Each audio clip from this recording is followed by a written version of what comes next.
अमित शाह एक virtual rally के जरिए बिहार में विधानसभा चुनाव का शंखनाद करेंगे। अमित शाह की इस जनसंवाद रैली के लिए दिल्ली में बीजेपी मुख्यालय में खास तैयारी की गई है, तो वहीं बिहार में आरजेडी ने थालियां बजाकर अमित शाह की इस रैली का विरोध किया। ये लाइव तस्वीर हम आपको दिखा रहे हैं, जहां एक तरफ बीजेपी मुख्यालय में खास इंतजाम है। अब से कुछ ही देर में वर्चुअल रैली का आगाज करेंगे, वर्चुअल रैली को संबोधित करेंगे गृहमंत्री अमित शाह। तो वहीं पटना में भी इस कार्यक्रम को लेकर खास तैयारियां की गई हैं। दरअसल कार्यक्रम का जो संचालन है वो पटना से होगा। दो तस्वीरें हम आपको दिखा रहे हैं।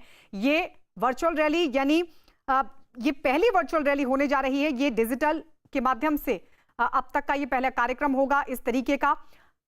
बीजेपी की ये रैली, जिसे जनसंवाद, बिहार जनसंवाद नाम दिया गया है, और माना यह जा रहा है कि इस रैली के जरिए बिहार विधानसभा चुनाव के प्रचार का आगाज अमित शाह करने जा रहे हैं।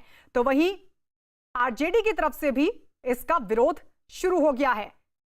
आपको बता दें, आरजेडी नेता तेजस्वी यादव ने कहा कि दरअसल बीजेपी देश की ऐसी पहली पार्टी होगी जो गरीबों की, मजदूरों की मौत पर जश्न मनाएगी।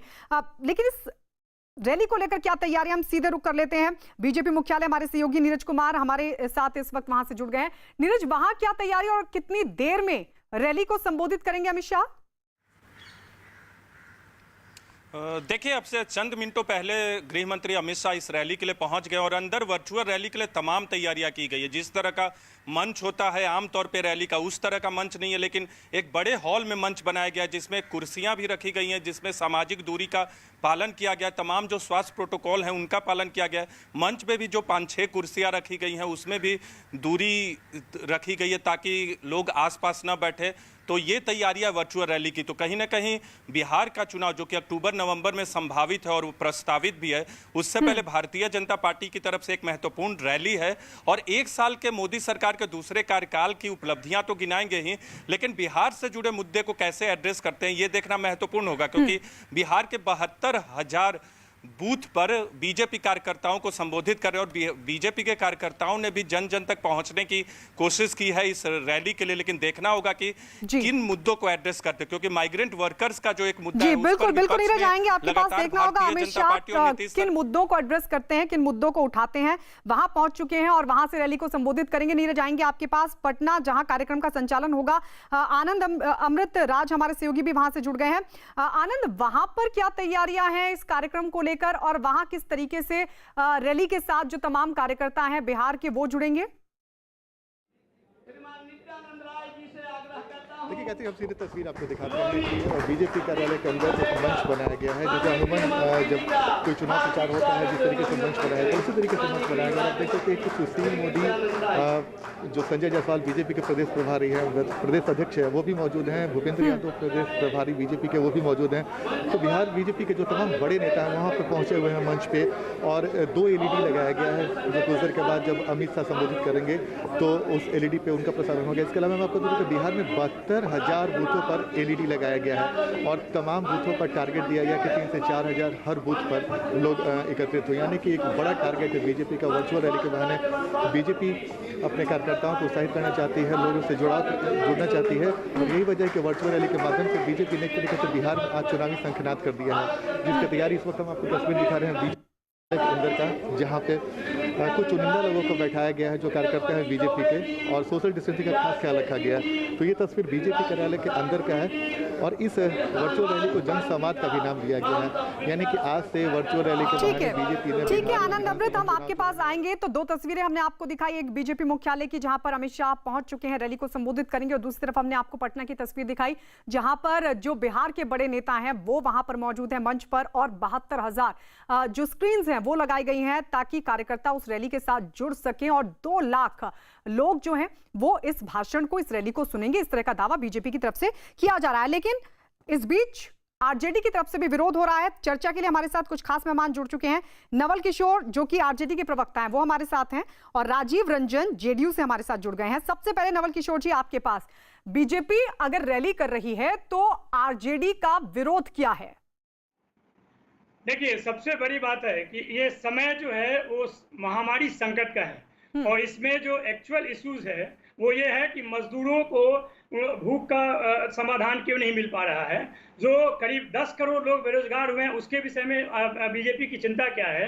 जो बिहार में कोरोना को लेकर निरंतर जो सूचनाएं आ रही थी, जो क्वारंटाइन सेंटर को लेकर व्यवस्था की सूचनाएं आ रही थी, उस पर बीजेपी ने क्या किया, जो प्रवासी मजदूरों को बुलाने का सवाल था उस पे बिहार सरकार ने कैसे कहा कि उसके पास उतनी आर्थिक ताकत नहीं है कि वो बुला सकती है, पहले बुलाने से मना किया, फिर आने पर उनके साथ समस्या आई, फिर जब आने लगे तो उन पर लाठीचार्ज हुआ और क्वारंटाइन सेंटर, आइसोलेशन सेंटर में तमाम तरह की कुव्यवस्था दिखी वहां पे, यहाँ तक कि आइसोलेशन सेंटर में रेप की भी घटना दिखती है।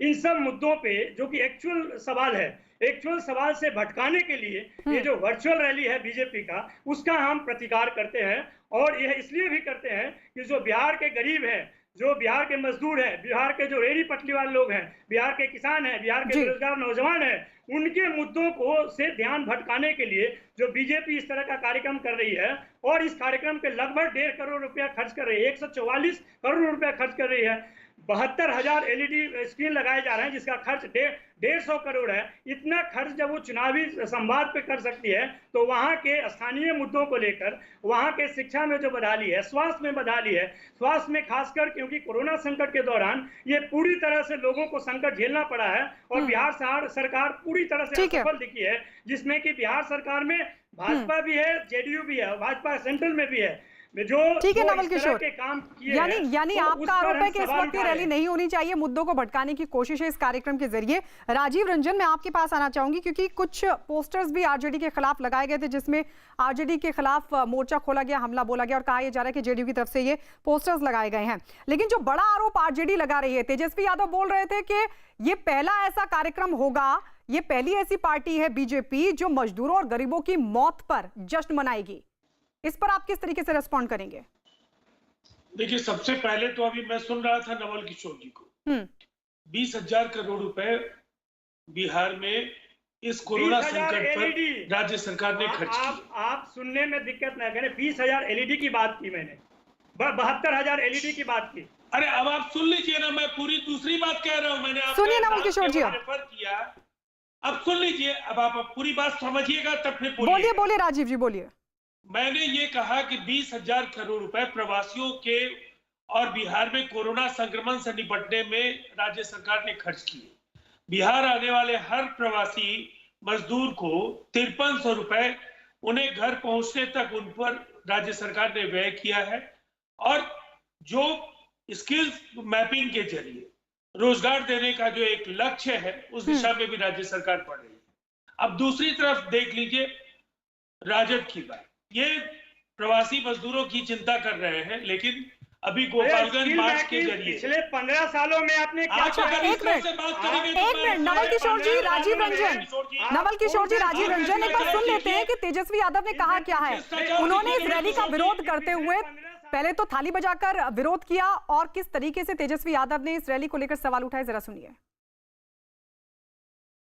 केंद्र की सरकार, राज्य की सरकार ने किया है, लोग भूख से मर रहे हैं, इसलिए लोग जो है बेरोजगार हो चुके हैं। राष्ट्रीय जनता दल का स्पष्ट मानना है कि बीजेपी देश की, दुनिया की पहली ऐसी पार्टी है जो गरीब मजदूरों के मौत पर जश्न मनाएगी। राजीव रंजन जी, अब लेकिन मुझे अनइंटरप्टेड जरा सुन लीजिए, आपने काफी धैर्य से सुन लिया है गायत्री जी उनको।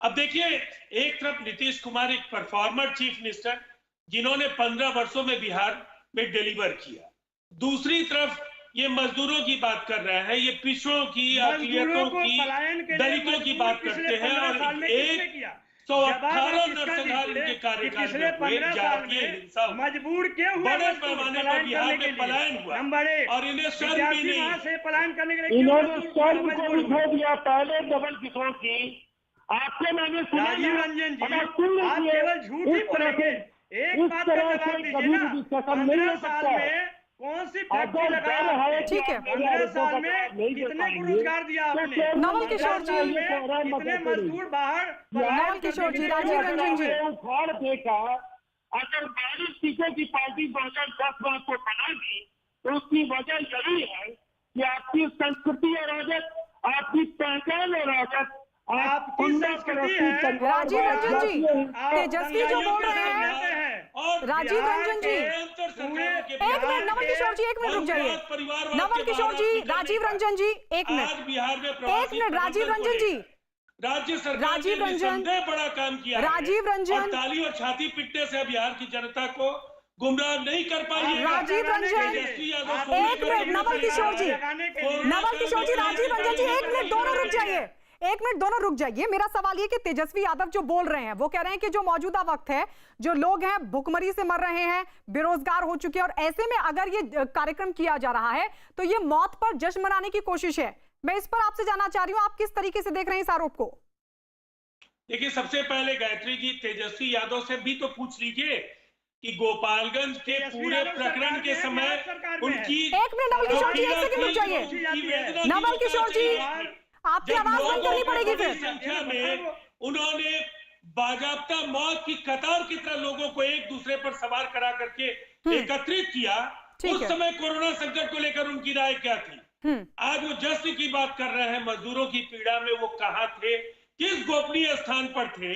उन्होंने कोरोना संकट में अपनी पार्टी के खजाने से ठीक है, क्या अब जवाब दीजिए, अब जवाब दीजिए नवल किशोर, नवल किशोर। अब राजीव रंजन, आप एक मिनट रुक जाइए। नवल किशोर जवाब दीजिए, जब आपने इकट्ठा किया था लोगों को तब क्या था? जब गोपालगंज तेजस्वी यादव तमाम कार्यकर्ताओं के साथ भीड़ जुटा रहे थे, और अब जब बीजेपी कार्यक्रम कर रही है, डिजिटल के माध्यम से कार्यक्रम कर रही है, तो आप विरोध कर रहे हैं, क्यों? देखिए, उसका एकदम महत्वपूर्ण ध्यान से सुनिए। पहली बात यह है कि सरकार में जो विधायक है उस पर आरोप है, सरकार को 48 आवर्स का समय दिया गया। उसके बाद कहा गया कि अगर आप गिरफ्तार नहीं करेंगे तो हम गोपालगंज पीड़ित परिवार से मिलने जाएंगे। वो पहले कहा हुआ था। हमने पूरा लॉकडाउन का पालन किया, पूरा सोशल डिस्टेंसिंग का भी पालन किया। उसके बाद नहीं किया सोशल डिस्टेंसिंग का पालन, बिल्कुल पालन नहीं किया, बिल्कुल नहीं किया। हमने तस्वीरें दिखाई, कहाँ किया नवल किशोर जी? नहीं, आप उस डिस्टेंसिंग का बात कीजिए ना, कि जिस डिस्टेंसिंग को छोड़कर जो गोपालगंज में त्राहिमाम मचाए हुए हैं अपराधी, जिसका नेतृत्व इनके विधायक कर रहे हैं, ठीक है, उसको ये क्यों नहीं पकड़ते हैं? पुलिस उस समय राजीव रंजन जी फटाफट से जवाब दीजिए। ठीक है नवल किशोर जी, अब सुन लीजिए। नवल किशोर, नवल किशोर, नवल किशोर, नवल किशोर, अब एक मिनट सुन लीजिए, बोलिए आप राजीव रंजन। मैंने ये कहा, बिहार में एक पोस्टर लगा, इनको मिर्ची लगी, हमारी पार्टी ने तो नहीं लगाया, लेकिन ये उन लोगों ने ये पोस्टर लगाए होंगे जिन्होंने बिहार में वेदना और यंत्रणा झेली है उन 15 वर्षों में। जिस समय शाम के वक्त के पहले आ जाए माताएं और जो बहुएं होती थी, ईश्वर से मन्नत मानती थी कि पति सकुशल, उनके बेटे सकुशल घर वापस आ जाए। यहाँ से पलायन हो रहा था, डॉक्टर्स, इंजीनियर्स, उद्योगपति और मजदूर यहाँ से बिहार से पलायन कर रहे थे। फिरौती के मामले सत्ता के शीर्ष पर निपटाए जा रहे थे। लालू प्रसाद जी ने तो मासूम जो पशु हैं उनको नहीं बख्शा। पशुपालन घोटाला इस दुनिया के सबसे कुख्यात घोटालों में से एक है।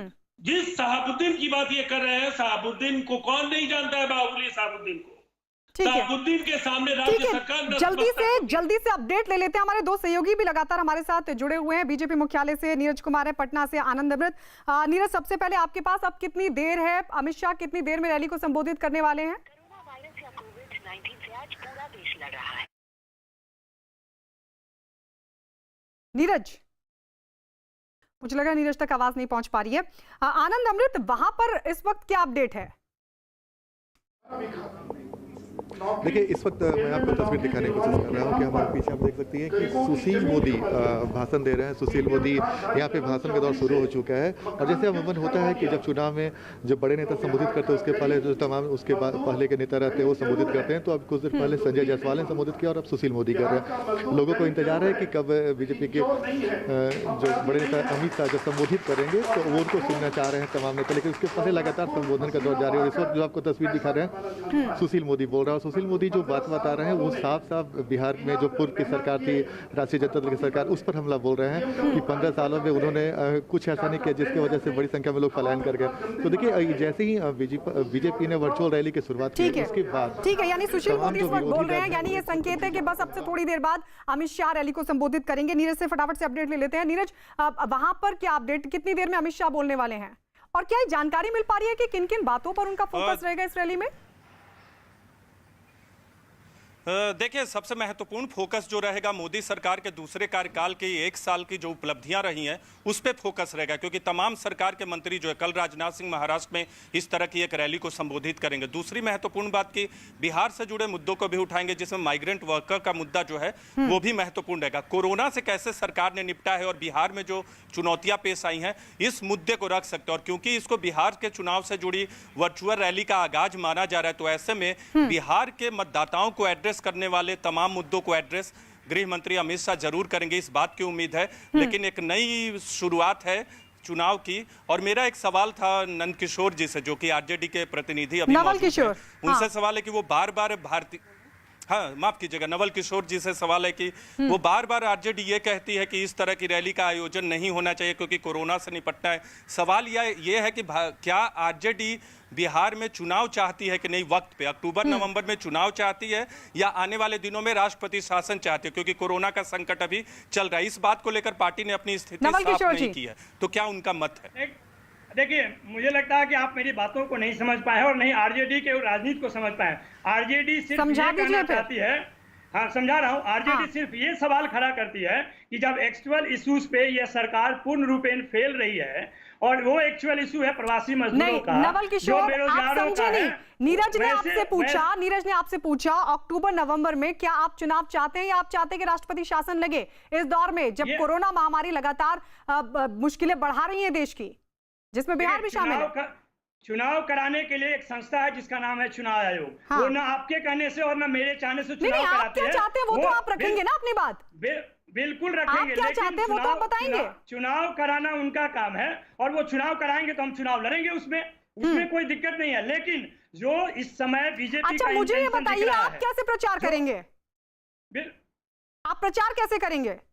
जो मीडियम अवेलेबल होगा हम करेंगे। हम आज भी जनसंवाद कर रहे हैं, लेकिन हम पूरे इश्यूज को दरकिनार करके नहीं कर रहे हैं। जो सरकार में है उसको जन कल्याण के लिए, जो लोग परेशानी में है, जो मजदूर परेशानी में है, किसान परेशानी में, नौजवान परेशानी में, उसका समस्या का समाधान करने के बजाय 2 लाख लोगों को अपना ये भाषण सुनानी चाहती है, जो कि पूरे साल फेल रही है, अर्थव्यवस्था में फेल रही है। लॉकडाउन अनप्लान्ड था, उसके माध्यम से सारे देश में मजदूरों को परेशानी का सबब झेलना पड़ा है, मिडिल क्लास को सबब झेलना पड़ा है। वैसे स्थिति में यह झूठ का एक चलिए, शुक्रिया।